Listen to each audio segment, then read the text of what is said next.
Welcome back. Chapter 23. The sunlight followed them inside, casting a long glowing strip down the tile floor. Ravi closed the door and they walked slowly down the hall. Pip couldn't help but tiptoe, even though she knew no one was home. She'd seen this house many times before, photographed at different angles with police swarming outside. But that was the outside. All she ever seen of the inside were snatches from when the front door was open and captured by a press photographer. The border between outside and in felt significant here. She could tell Ravi felt it too, by the way he held his breath. There was a heaviness in the air, secrets captured in the silence floating around like invisible motes of dust. Pip didn't even want to think too loudly in case she disturbed it. This quiet place where Andy Bell was last seen alive when she was only a few months older than Pip. The house itself, part of the mystery. They moved towards the stairs, glancing into the plush living room on the right and the huge vintage-style kitchen on the left, fitted with robin eggs, blue cabinets, and a large wood-top island. And then they heard it. A small thump upstairs. Pip froze. Ravi grabbed her gloved hand with his. Another thump, closer this time, just above their heads. Pip looked back at the door. Could they make it out in time? The thumps became a sound of frantic jiggling, and a black cat appeared at the top of the stairs. Holy crap, Ravi said, dropping his shoulders and Pip's hand, the relief rippling off him. Pip let out a hollow, anxious laugh. Her hands started to sweat inside the rubber. The cat leaped down the stairs, stopping halfway to meow in their direction. Hi, cat, she whispered as it patted down the rest of the stairs and slinked over to her. It rubbed its face on her shins, curling in and out between her legs. Pip, I really don't like cats, Ravi said, recoiling at the cat as the cat started to press its head into his ankles. Pip patted the cat lightly with her rubber-gloved hand and it started to purr. Come on, she said to Ravi. Leaving the cat behind, Pip headed up the stairs. Ravi followed and the cat meowed and raced after them, darting between his legs. Pip, Ravi trailed off anxiously as he tried not to step on it. Pip shooed the cat and it trotted back downstairs into the kitchen. I wasn't scared, he added unconvincingly. Sure. Gloved hands on the banister, she climbed to the top, almost knocking off a notebook and a USB stick that were balanced precariously on the railing. Strange place to leave them. True. Upstairs, Pip studied the doors that opened onto the landing.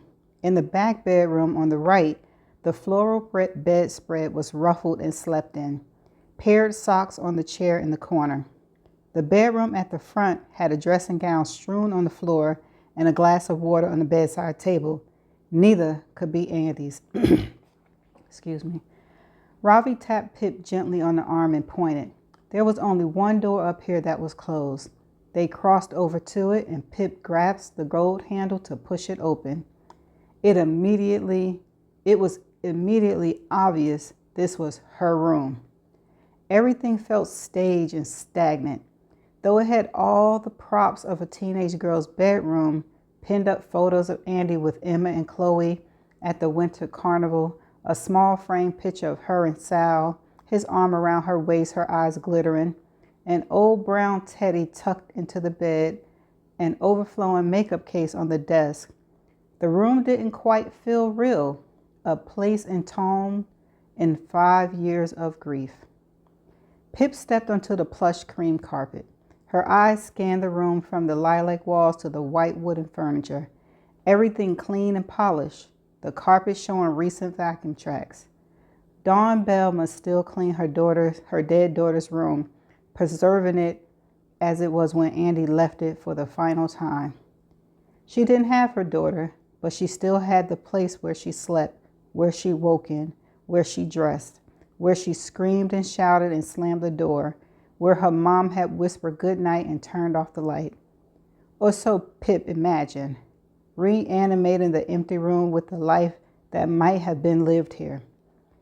Pip looked back at Ravi, and by the expression on his face, she knew there was a room just like this in the Singh's house. And though Pip had come to feel like she knew Andy, the one buried under all those secrets, this bedroom made Andy a real person to her for the first time. As she and Ravi approached the wardrobe, Pip silently promised the room that she would find the truth, not just for Sal, but for Andy too. The truth that could very well be hidden right here. Ready? Ravi whispered. She nodded and he opened the wardrobe. Inside was a rack bulging with dresses and tops, no room to part even an inch of space between the clothes. Struggling with the rubber gloves, Pip pulled her phone out of her jean pocket and turned on the flashlight. She got down on her knees with Ravi beside her, and they crawled under the garments, lighting up the old floorboards inside. They started probing the slats, tracing their fingers around the shapes of them, trying to pry up their covers. Ravi pushed down one corner at the back, and the other side of the floorboard kicked up. Pip shuffled forward to pull it out of the way, and then they leaned over to look inside the dark gap below. No. She moved the light down inside the small space to be absolutely sure, pivoting the light into each corner. It revealed only layers of dust, disturbed now by their breaths. No phone, no cash, no drug stash, nothing. It's not here, Ravi said. The disappointment was a physical sensation tearing through Pip's stomach. I really thought it would be here, he said. Pip had too. The burner phone was supposed to be here, supposed to reveal the killer's name, and then the police would do the rest. Pip was supposed to be safe from unknown, but it wasn't here. She slid the floorboard back in place and inched backwards out of the wardrobe after Ravi, her hair getting tangled in the zipper of a long dress. Where could the burner phone be then? Ravi asked. Maybe Andy had it on her when she died, Pip said, and now is buried with her or otherwise destroyed by the killer. Or, Ravi said, studying the items on Andy's desk, someone knew where it was hidden and they took it after she went missing, knowing it would lead the police to them if it was found. Or that, Pip agreed, but that doesn't help us now. She joined Ravi at the desk.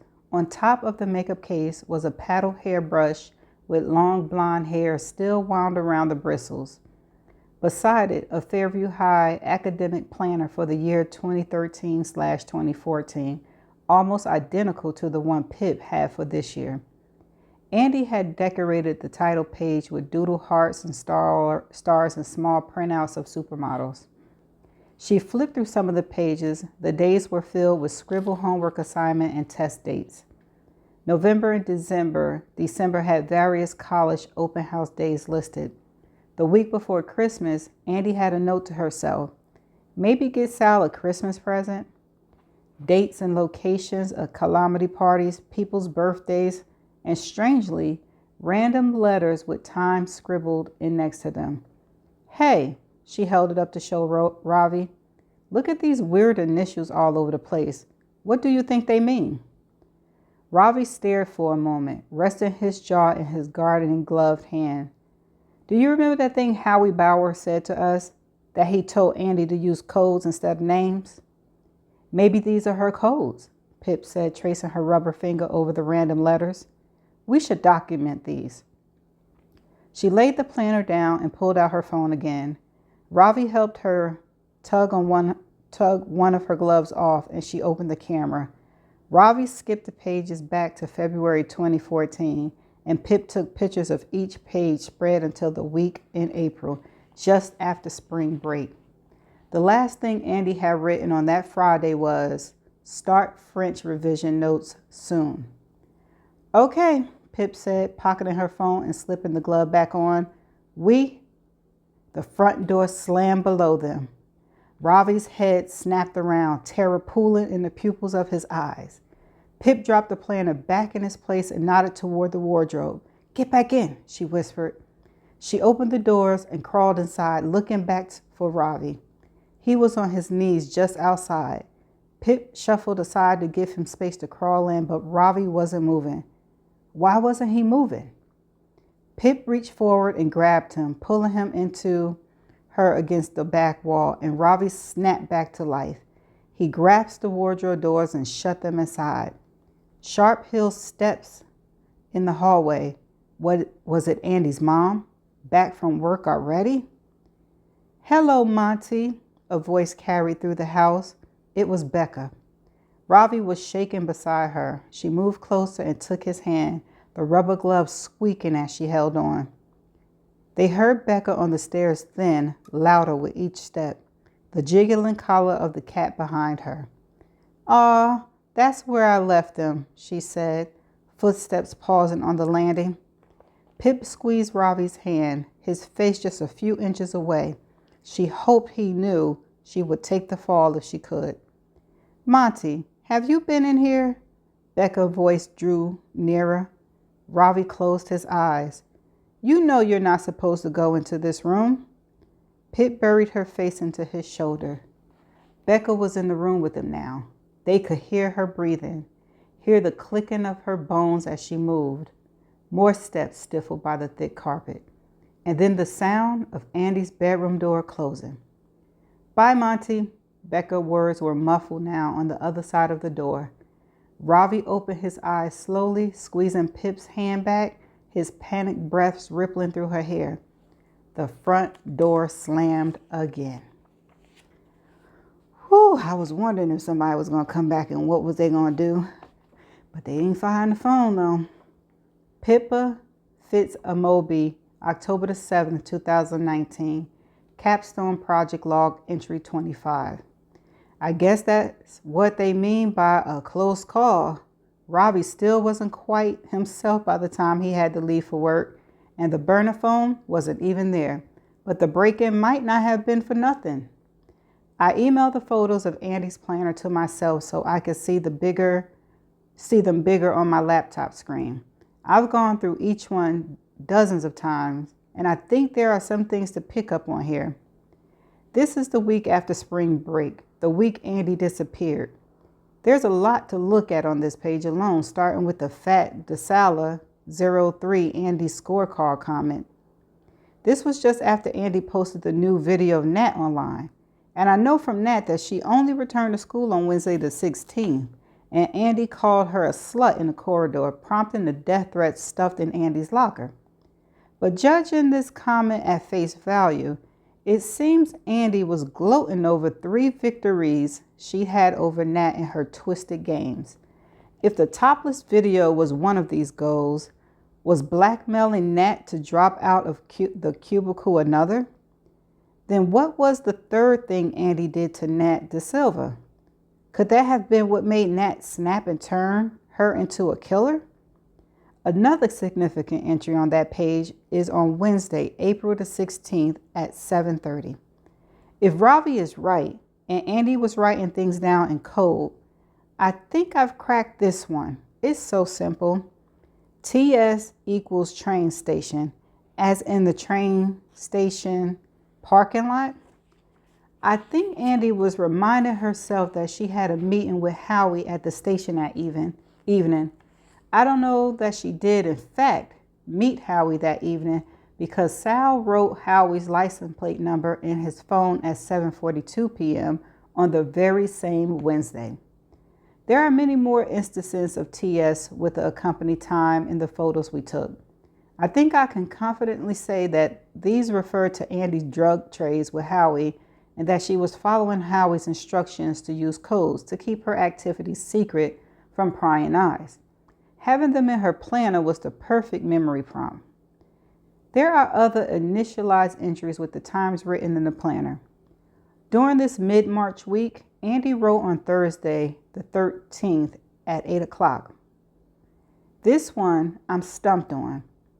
If it follows the same code pattern, then IV equals IV. If, like TS, IV refers to a place, I have no idea what it is. There's nowhere in Fairview I can think of with those initials. Or could Ivy refers to somebody's name? It appears only 3 times in the pages we photographed. There's a similar entry that appears much more frequently, HH, at 6. On this March 15th entry, Calam presumably means calamity party. So maybe HH actually just means Howie's house, and Andy was picking up drugs to take to the party. An earlier spread in March caught my eye too. The numbers scrawled in and scribbled out above Thursday, March 6th, are a phone number, 10 digits starting with 475, an area code for Connecticut. It has to be. But why would Andy write a cell phone number in her planner? Why not enter it straight into her phone? Unless this number wasn't meant for her actual phone, maybe she wrote it down because her burner phone wasn't on her at the time. And that's where she wanted this number to go. Could this be secret older guy number? Or maybe a new phone number for Howie? Or a new client wanted to buy from her? After she entered it into her second phone, she must have scribbled it over it to hide her tracks. I've been staring at the scribble for a good half an hour.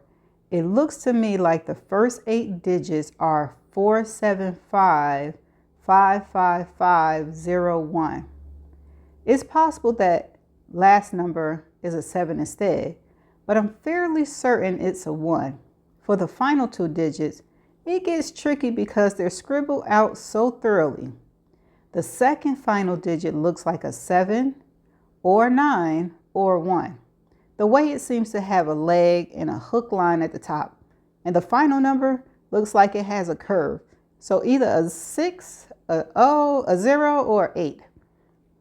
That leaves us with 9 possible combinations. 475-555-0196, 475-555-0190, 0198, 0176, 0170, 0178, 0116, 0110, and 0118. I've tried calling the first column. I got the same robotic response to each call. I'm sorry, the number you have dialed has not been recognized. Please hang up and try again. In the second column, I got a no longer in service, a generic phone provider voicemail, an elderly woman up in New Haven.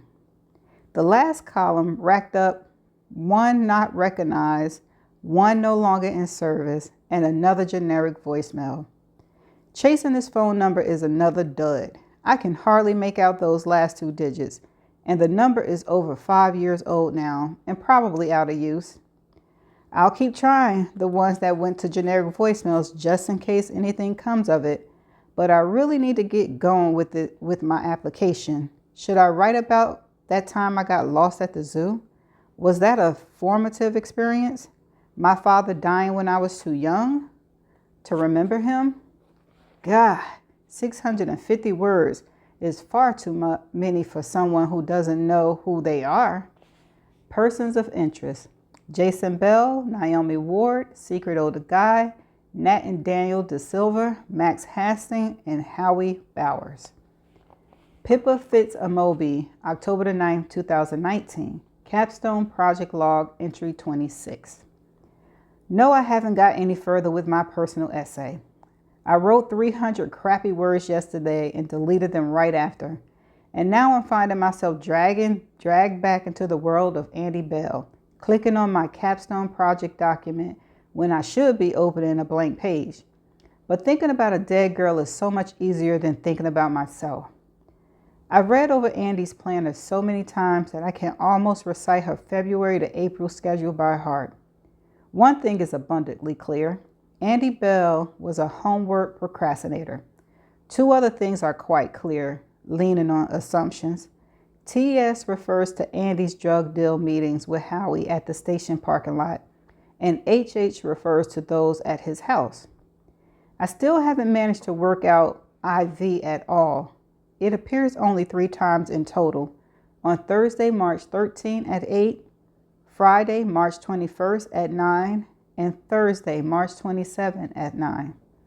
Unlike TS's and HH's, which jump around at all different times, IV is once at 8 and twice at 9. Ravi been working on this too. He just sent me an email with a list of possible people, places IV could refer to. He spread the search outside of Fairview, looking into neighboring towns as well. I should have thought of that.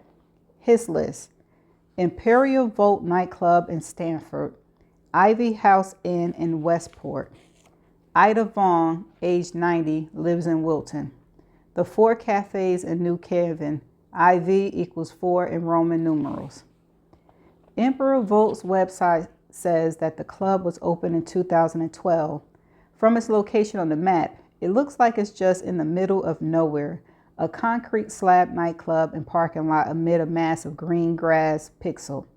It holds regular events like ladies' nights, and the club is owned by a man named Rob Hewitt. I guess it's possible Andy was going there to sell drugs. We can go look into it, ask to speak to the owner. The Ivy House Inn doesn't have its own website, but it has a page on TripAdvisor with only 2.5 stars. It's a small family-run B&B with 4 available rooms, right by Westport Station. From the few pictures on the site, it looks quaint and cozy, but it's near a loud, busy road according to Carmel 672 review. And Trevor 59 wasn't happy with them at all. They double booked his room. T9 Jones said the host was lovely, but that bathroom was tired and filthy with dirt tracked all around the tub. She posted some pictures to bolster her point. Oh my God, oh my God, oh my God. I've been saying that out loud for at least 30 seconds, but it's not enough. Oh my God. And why won't Ravi pick up his damn phone? The last review includes 2 close-up pictures of the tub at different angles, and then a long shot of the entire bathroom.